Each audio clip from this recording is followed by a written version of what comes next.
இதே திருப்பரங்குன்ற மலையில ஸ்டாலின் அரசு எப்படி நிலைப்பாடோடு இருந்தாங்க, நீதிமன்றத்தை எப்படி எதிர்த்து மக்களுடைய மனநிலைக்கு உகந்து இங்க மதசார்பற்ற ஒரு பூமி, இங்க நான் இடம் கொடுக்க மாட்டேன்னு தைரியமா இருந்ததெல்லாம் இன்னைக்கு என்ன நிலைமை?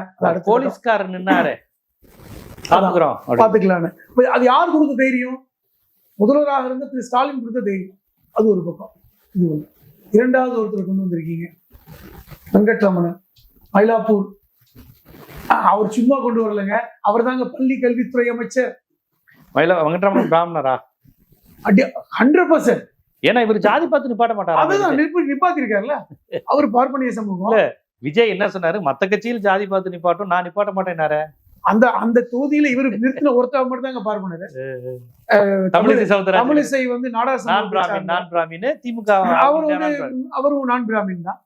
அப்ப நான் என்ன கேக்குறேன்னா, இந்த வெங்கட்ராமன் இன்னைக்கு பள்ளி கல்வித்துறை அமைச்சர், அண்டர்லைன் பண்ணிக்கிங்க.